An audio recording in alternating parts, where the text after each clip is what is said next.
carta de Corintios. Ya saben, estamos estudiando esta carta juntos y vamos a iniciar hoy la lectura del capítulo 4 de esta carta.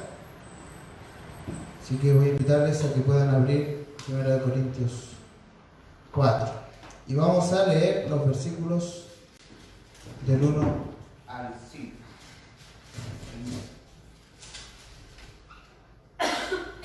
Voy a leerlo en Reina Valera contemporánea. Dice así la palabra del Señor. Así pues, téngannos los hombres por servidores de Cristo y administradores de los misterios de Dios. Ahora bien, se requiere de los administradores que cada uno sea hallado fiel. Yo en muy poco tengo el ser juzgado por vosotros o por tribunal humano, y ni aun yo me juzgo a mí mismo. Porque aunque de nada tengo mala conciencia, no por eso estoy justificado. Pero el que me juzga es el Señor. Así que no juzguéis nada antes de tiempo, hasta que venga el Señor, el cual aclarará también lo oculto de las tinieblas y manifestará las intenciones de los corazones, y entonces cada uno recibirá su alabanza de Dios. Hay una tendencia muy natural en el ser humano a tratar de adueñarse o sentirse por encima de quienes le rodean, por ser jefe de alguien, por tener autoridad sobre otras personas. Pero hay una tendencia que es aún mayor o se da mucho más, que es esta tendencia a evitar asumir responsabilidades, y al mismo tiempo que yo evito asumir responsabilidades, me hago juez y crítico y evaluador de quien sí ha asumido las responsabilidades que yo dejé de tomar. Pasaba mucho cuando yo iba en el colegio que en ocasiones se necesitaba hacer una comisión o que hubiera un delegado de alguien y nadie quería hacerlo, nadie quería asumirlo. Muy pocos se ofrecían para poder hacer algo. Y por el contrario, cuando llegaba el momento de evaluar, de criticar, de hablar, de opinar acerca de lo que se estaba haciendo y llevando a cabo, todos aparecían y todos tenían una opinión que dar y todos tenían algo que decir. Porque es muy fácil, hermanos, para nosotros sacar a relucir lo malo que hay en el otro, sacar a relucir lo insuficiente del trabajo del otro, al mismo tiempo que es muy difícil hacer esto mismo con nosotros mismos. Nos cuesta evaluar esto.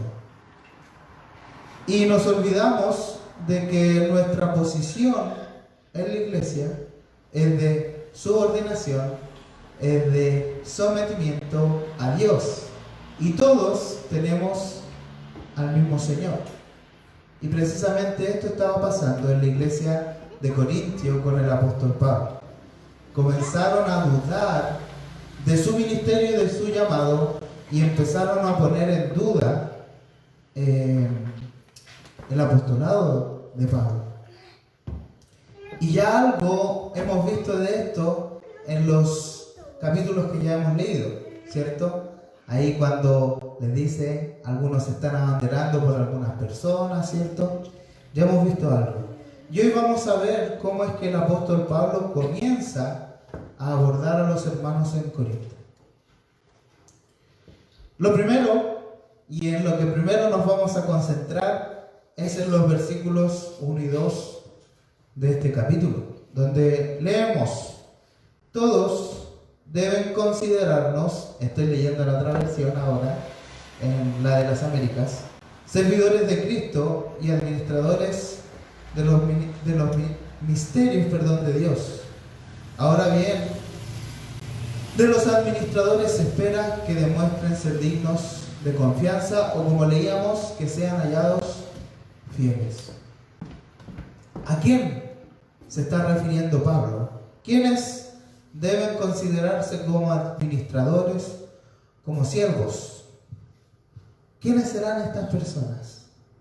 Y el contexto, y por eso que decía que es importante que tengamos en cuenta lo que hemos leído hasta aquí, nos permite darnos cuenta que Pablo está hablando de personas específicas que habían sido puestas por los corintios en una posición que no les correspondía. Que los mismos corintios habían puesto en una altura y los habían hecho sus representantes, sus cabezas, en reemplazo del mismo Señor Jesús. Para recordar solamente, vamos a 1 Corintios 1, 12. 1 Corintios 1, 12. Dice así: quiero decir que algunos de ustedes dicen, yo soy de Pablo, otros, yo soy de Apolos, otros, yo soy de Cefas, y aún otros, yo soy de Cristo. Entonces vemos claramente que las personas de las cuales Pablo está hablando y le está recordando a los corintios que deben ser consideradas como siervos y administradores son Pablo, Apolos y Cefas o Pedro. Y nos damos cuenta que es necesario, una vez más, que el apóstol les recuerde cuál es el lugar que tienen los colaboradores de Dios en su iglesia. Y lo hace usando estas dos palabras, siervos y administradores. La palabra siervo que ocupa aquí Pablo para decir siervos de Cristo es la misma palabra que se usaba para referirse a los esclavos que iban de remadores en los barcos romanos, ¿cierto? Por lo tanto, podríamos leer aquí cuando él dice siervos de Cristo, como diciendo Pablo, nosotros no somos los capitanes, o no somos el capitán, somos los esclavos a las órdenes del capitán, porque Cristo es el capitán. Él es el que da las órdenes y el dueño de todas las cosas. Y al mismo tiempo esta palabra siervos se usaba de una manera general para referirse a un esclavo que era de confianza del amo o del dueño y por lo tanto era puesto como administrador o mayordomo de las cosas de su señor. ¿Se acuerdan ustedes cuando José fue vendido a Egipto como esclavo? Él era esclavo y llegó a un lugar y se dieron cuenta que tenía habilidades en la casa de Potifar, ¿cierto? Y cuenta ahí que el Señor le prosperó y por lo tanto Potifar no lo liberó. No le dijo, José, tú ahora eres libre, puedes hacer lo que tú quieras, sino que como esclavo él lo tomó y le dijo, ahora tú eres de mi confianza y por lo tanto tú vas a administrar mis bienes. Esta idea, en conjunto a la palabra administradores de los misterios de Dios, nos da a entender a qué se está refiriendo Pablo, o cuál es la función principal que tienen estos varones, Pablo, Apolos y Cefas. Pablo les está diciendo, nosotros no somos los dueños de los bienes en esta casa. Nosotros no somos los acreedores y los que podemos hacer uso de las cosas como queremos, sino que somos simplemente mayordomos, esclavos del Señor para administrar sus bienes.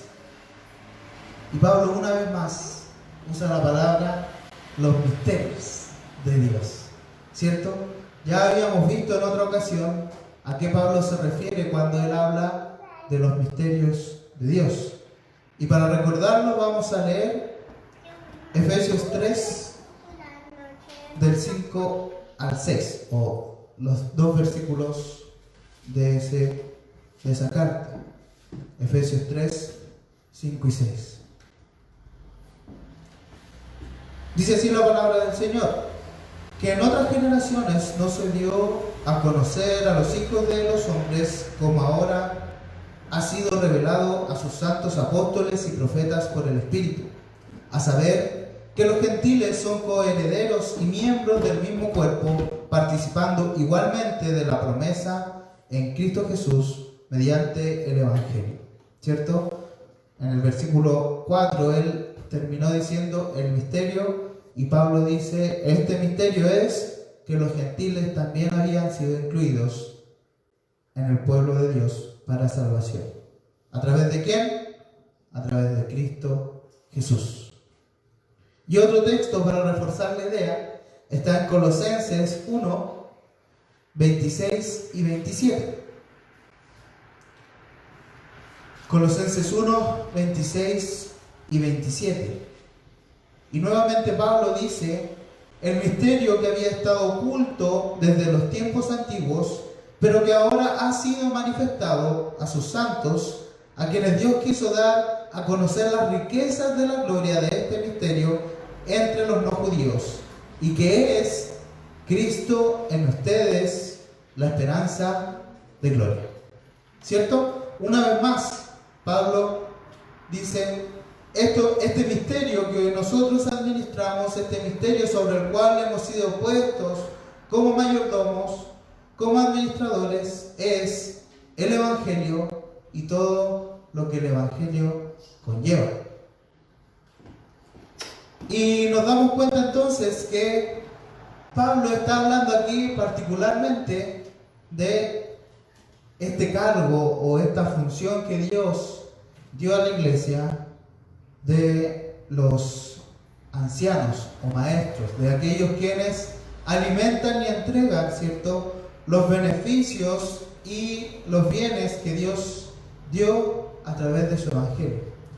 Pero no se limita a eso, porque podemos extender esta idea a todos y cada uno de nosotros, los hijos de Dios, que hemos sido llamados a ser sus servidores y a disfrutar también y a dar a conocer el Evangelio y todo lo que trae consigo. Entonces, lo primero que viene a hacer Pablo en este capítulo es destacar que hay solo un amo y Señor, el dueño de todos y de todo, Cristo Jesús. Por lo tanto, todos los demás somos siervos que hemos sido llamados por Dios para servirle en distintas funciones, y quien distribuye las tareas y asigna las labores es el mismo y único dueño, Jesucristo. Por lo tanto, no hay alternativa para que nosotros podamos establecer estándares propios, sino que solamente Dios es quien asigna y define cuáles son los estándares que se deben cumplir. Entonces, ¿qué es lo que se requiere de estos siervos de Dios, de estos administradores de los bienes del Evangelio, del misterio de Dios? Pablo dice de inmediato, se requiere que estos siervos sean hallados fieles. Si se fijan, Pablo no dice que se requiere que sean exitosos, que sean proactivos, que tengan iniciativa o algo similar. Cuando nosotros nos presentamos a un trabajo, se nos dice, este es el perfil que necesitamos, y hay una lista bien grande de cosas. Y Pablo aquí dice, se necesita o se requiere que sean hallados fieles. ¿Cuál es el perfil requerido de los siervos de Dios? Que sean fieles. Para ilustrar esta idea, vamos a usar las palabras de nuestro Señor Jesucristo. Les invito a que puedan buscar Lucas, capítulo 12, y vamos a leer los versículos 42 al 46. Fíjense que esta parábola que vamos a leer está en el contexto de los discípulos preguntándole al Señor cuándo se va a acabar el mundo, cómo van a suceder estas cosas, etc. Y el Señor les respondió, dice ahí Lucas: ¿quién es el mayordomo fiel y prudente al cual su señor deja cargo de su casa para que los alimente a su debido tiempo? Dichoso el siervo al que cuando su señor venga lo encuentre haciendo así. De cierto les digo que lo pondrá a cargo de todos sus bienes. Pero si aquel siervo cree que su señor va a tardar y comienza a golpear a los criados y a las criadas y a comer y beber y embriagarse, el señor de aquel siervo vendrá cuando éste menos lo espere y a una hora que no sabe, y lo castigará duramente y lo echará con los incrédulos. Lucas 12, 42 y 46. La fidelidad de la cual Pablo está hablando en este texto y que podemos ilustrar, ¿cierto?, en esta parábola y relato del Señor Jesús, es una fidelidad exclusiva al amo. No es una fidelidad hacia quienes le rodean, hacia sus mejores amigos, hacia aquellos que le ofrecen mejores cosas, sino que solamente al amo, aquel que es dueño de todo, aquel que nos da todo. Y teniendo en mente esto, de que la primera preocupación de Pablo es poner en su lugar a los hombres y mostrar que Dios es el único amo y Señor y dueño, es que podemos seguir avanzando y viendo los siguientes puntos. Vamos al versículo 3 de este capítulo 4 de Corintios.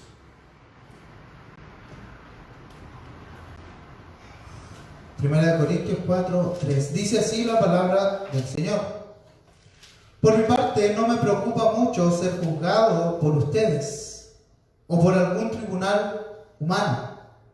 Es más, ni siquiera yo mismo me juzgo. Si nosotros leyéramos este texto aislado, sin considerar lo que llevamos de la carta y sin seguir leyendo más adelante, podríamos levantarnos enojados, molestos, golpear la mesa y decir: qué engreído que es Pablo. ¿Qué se cree? Está por encima de todos. Pero ya nos dimos cuenta que su argumento parte del hecho de que uno es el Señor, uno es el amo, uno es el que entrega las directrices y quien va a juzgar, por lo que ya vemos en la parábola de Jesús. Entonces nos damos cuenta que en realidad no está lejos de ser la consecuencia natural de lo que ya Pablo expuso, el hecho de que solo Dios es Señor, que Él diga: no hay otro evaluador, no hay otro tribunal, no hay otro juicio que a mí me preocupe más que el juicio de Dios. Pablo ya lo expresó en otra carta. Y vamos a leerlo para darnos cuenta que el argumento no es tan malo si se entiende bien. Vamos a Gálatas 1, versículo 10. Gálatas 1, versículo 10.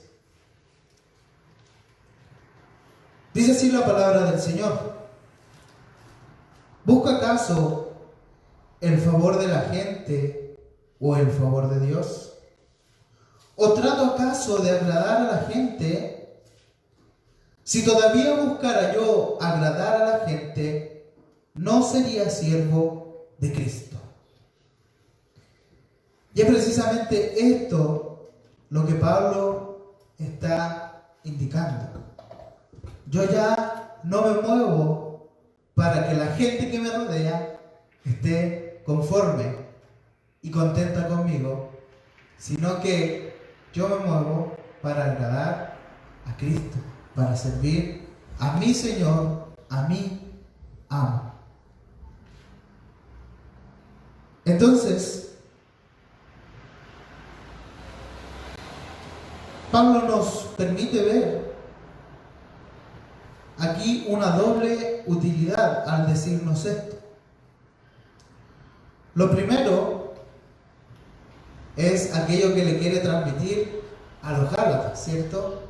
Diciéndoles que él no está preocupado de su interés, porque en realidad nosotros debemos ser cuidadosos a la hora de evaluar a los demás, cuidadosos a la hora de poner en jaque o poner en duda la labor y el servicio de nuestros hermanos, porque nosotros no somos los dueños de la obra. Nosotros no hemos asignado ninguna tarea.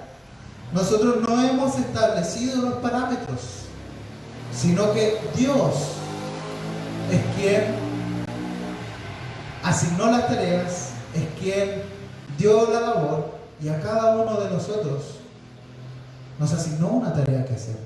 Entonces, estar pensando en evaluar a nuestro hermano es estar perdiendo tiempo de hacer aquella labor que nos fue asignada a nosotros. No sé si recuerdan ustedes cuando el Señor Jesús, ya resucitado, se encontró con los discípulos en la playa y llamó aparte a Pedro para hablar con él. Y detrás de Pedro venía Juan, siguiéndoles. Y Pedro le dice al Señor: ¿y este? ¿Por qué viene este atrás de nosotros? Y el Señor, ¿qué le dice? ¿A ti qué? Si yo quiero que Él esté, va a estar.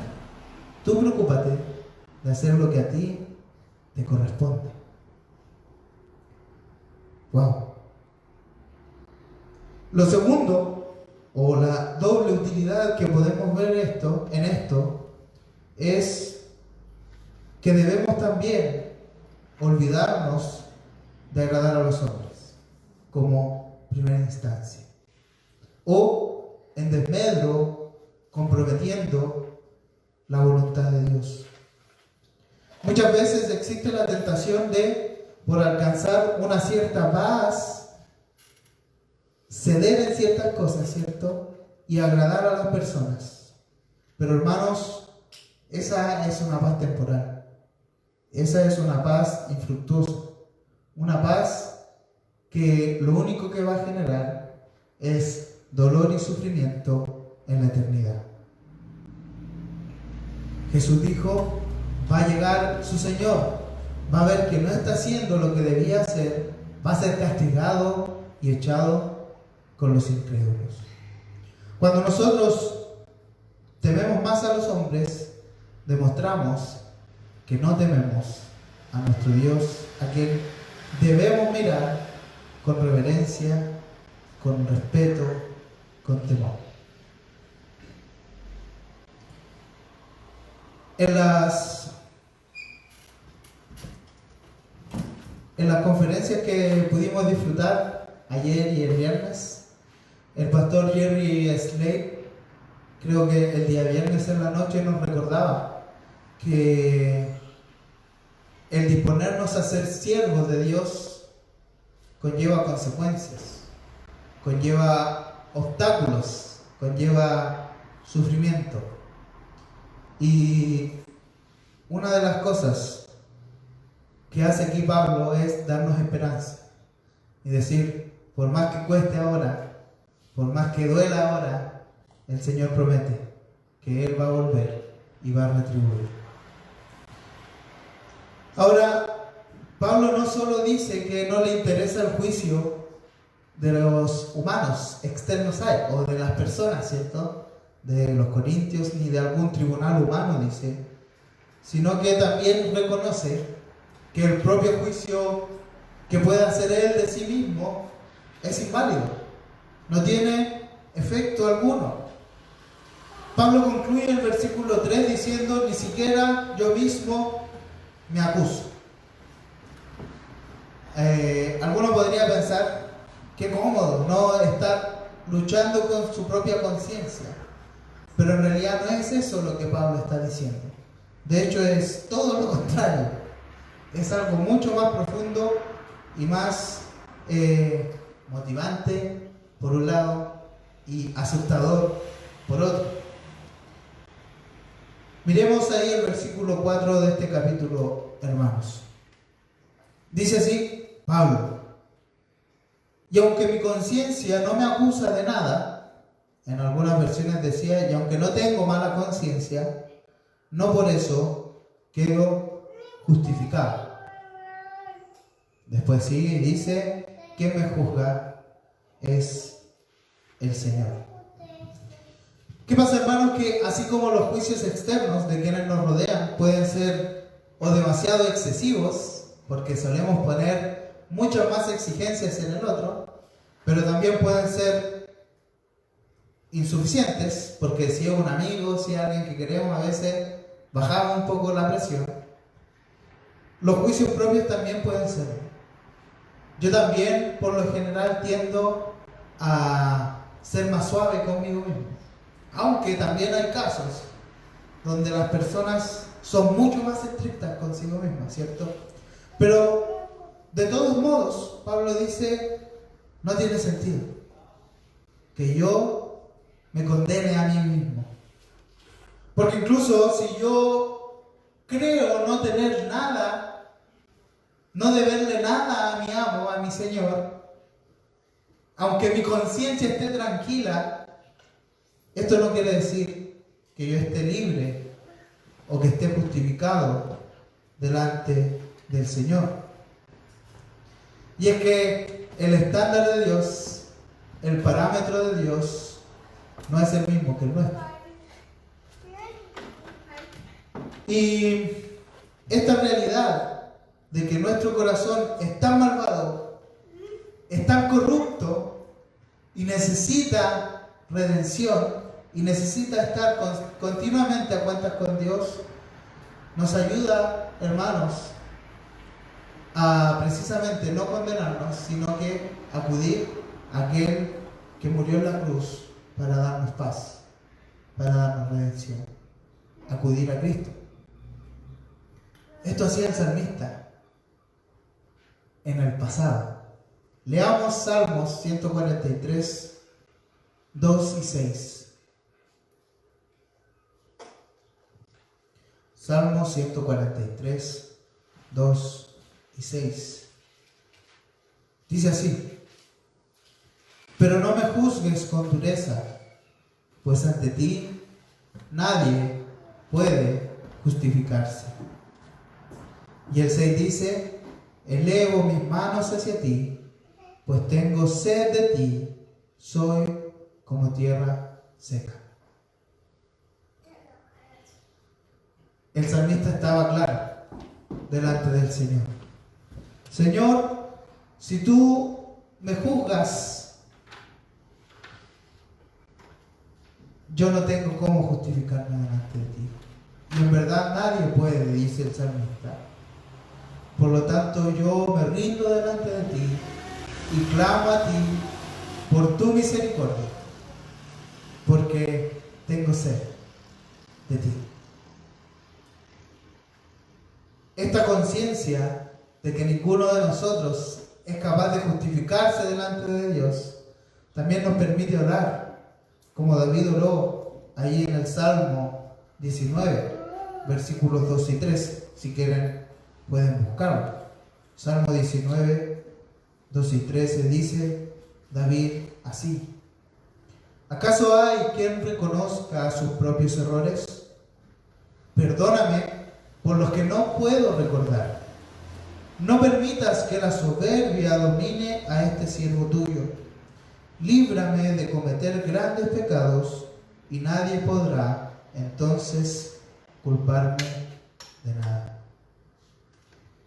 Nuestro corazón, nuestra mente, todo lo que somos, debe reconocer que solo Dios es justo, solo Dios es santo, solo Dios es puro y sin mancha, y solo Él puede darnos consuelo, perdón y poder para resistir la tentación, para avanzar hacia el día en el que le veremos a Él y seremos como Él. Por lo tanto, el punto que quiere hacer Pablo aquí es que no hay mayor tribunal, sea externo o sea interno, que el tribunal de Jesús. Solo Cristo, que es el dueño, que es el que estableció las normas que se debían cumplir, puede medir la fidelidad de sus siervos. Yo no puedo andar evaluando las tareas que mi jefe le dio a mi compañero de trabajo. Yo no puedo estar preocupado de las tareas que mis padres le dieron a mis hermanos, porque en el momento en que yo me empiezo a concentrar en eso, descuido las tareas que mi jefe o que mis padres me asignaron a mí. Y yo no voy a poder castigar a mis hermanos, o yo no voy a emitir una carta de amonestación para mis compañeros de trabajo, pero sí mi jefe y mis padres pueden hacerlo sobre mí. Entonces, Pablo está dando a entender que debemos poner nuestra mirada en el lugar correcto y procurar ser fieles nosotros, para que si el Señor venga, Él nos haya haciendo lo que tenemos que hacer. Y para cerrar esta idea, Pablo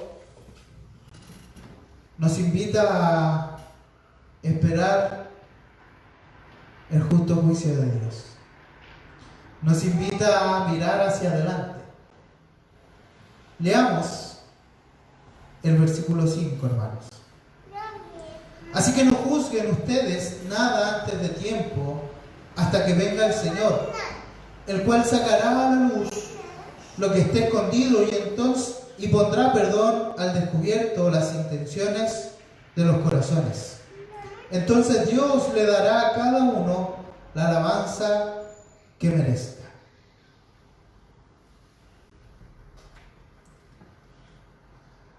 Una vez más, si nosotros tomamos este versículo aislado y lo ponemos en una pared y lo usamos como lema sin considerar lo anterior, podemos cometer un terrible error. Podemos asumir que Pablo nos está diciendo que no debemos emitir ningún tipo de juicio, que no debemos procurar ningún tipo de estándar o ser cuidadosos de algún modo. Pero en realidad, si consideramos el contexto, Pablo solo se está refiriendo al juicio que se hace sobre la labor, sobre la tarea que es encomendada a nuestros consiervos, aquellos que son esclavos con nosotros del mismo Señor.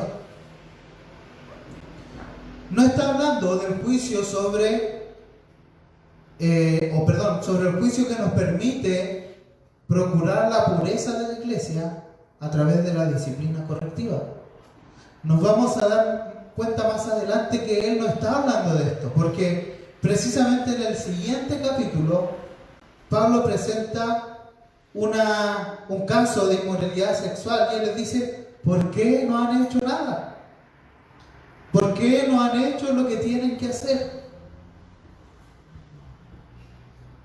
Pablo está diciendo aquí: hermanos, no tomen el lugar de Dios. No se sientan los dueños de la obra de Dios. No quieran ustedes condenar a sus hermanos y juzgar y establecer y decir que ellos no son llamados por Dios. Porque ustedes no tienen esa facultad. Esa facultad es exclusiva de Dios.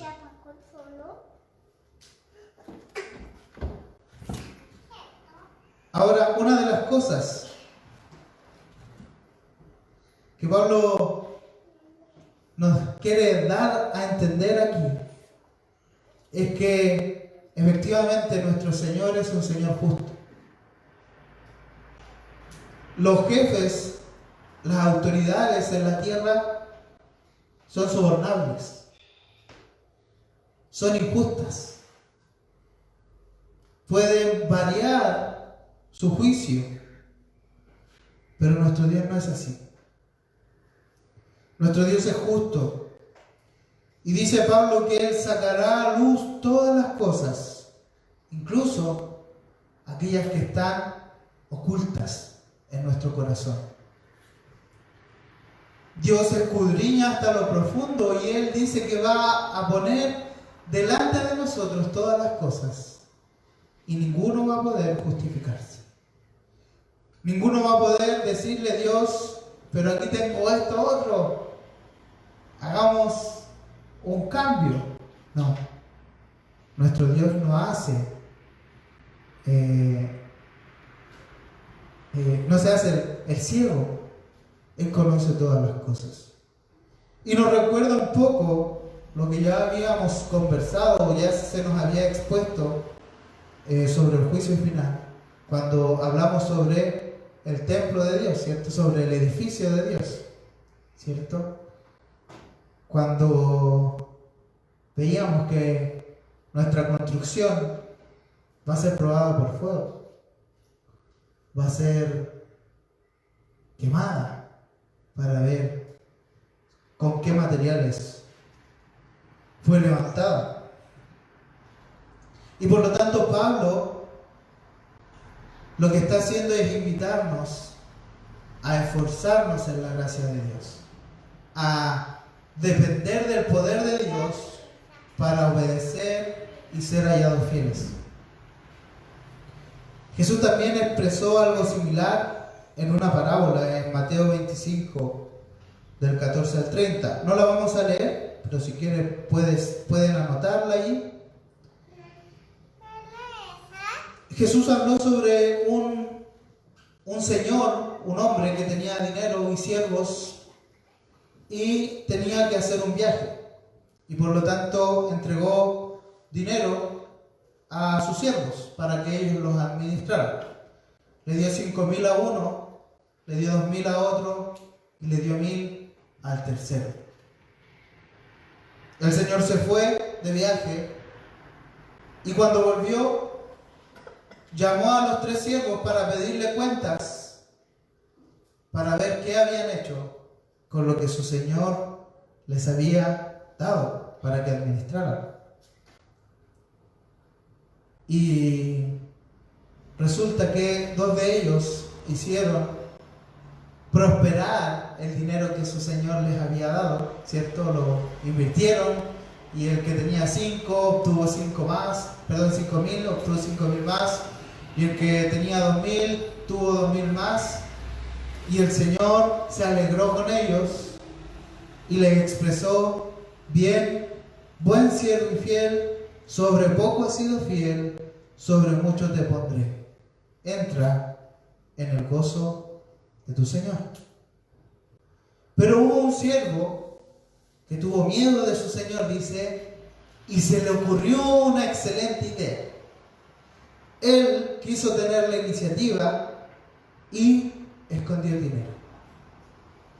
Escondió el dinero y no hizo nada con él. Entonces se lo trajo tal cual. Y su Señor, decepcionado y molesto porque no recibió lo que esperaba, le expresó: siervo malo y negligente, si sabías que yo ciego donde no sembré y que recojo donde no esparcí, debías haber dado mi dinero a los banqueros y al venir yo hubiera recibido lo que es mío, más los intereses. Así que quítenle esas 1000 monedas y dénselas al que tiene 10.000.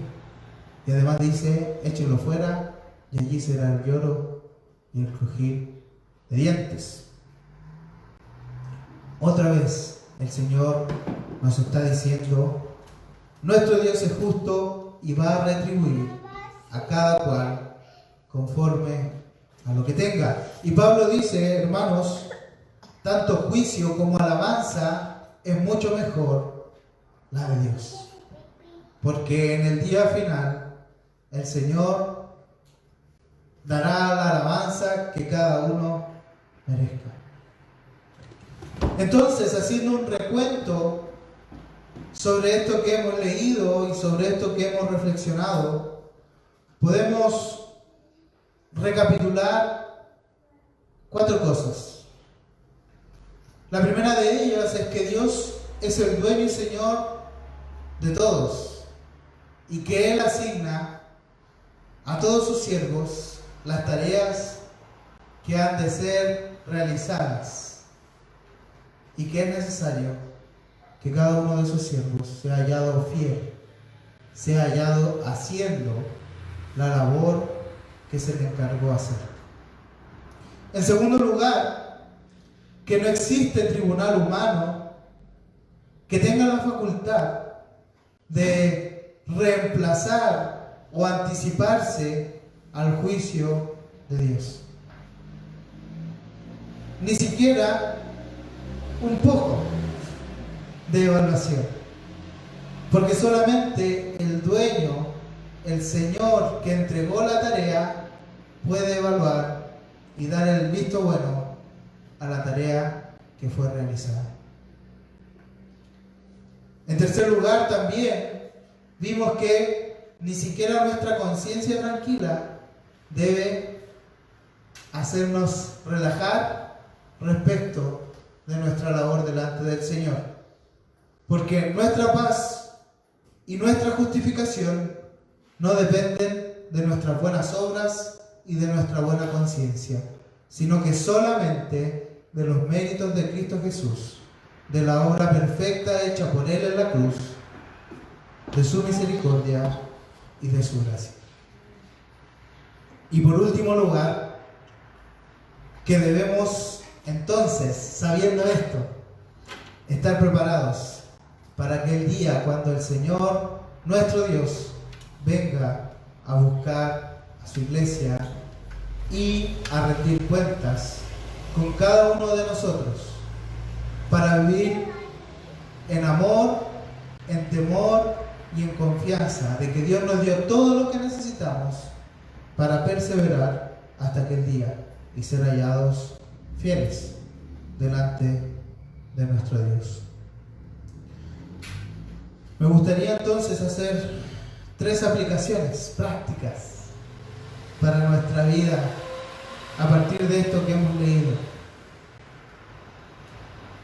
Como dije al principio, es muy rápida nuestra tendencia a eludir responsabilidades, a eludir las tareas que debemos desarrollar, y al mismo tiempo es muy rápida nuestra reacción para cuestionar, criticar y juzgar la labor de otros. Entonces, recordar esto que hemos leído, recordar esto que Pablo nos dice, que uno solo es el Señor y que uno solo es el que va a juzgar nuestra labor, nos puede ayudar a revertir esta tendencia en nuestros corazones, a procurar, en vez de eludir nuestra responsabilidad, a procurar ponernos a disposición al servicio de Dios y por lo tanto evitar y ya no tener tiempo para criticar y juzgar la tarea y la labor de quienes han sido comprados por el mismo precio que nosotros, la sangre de nuestro Señor. En segundo lugar,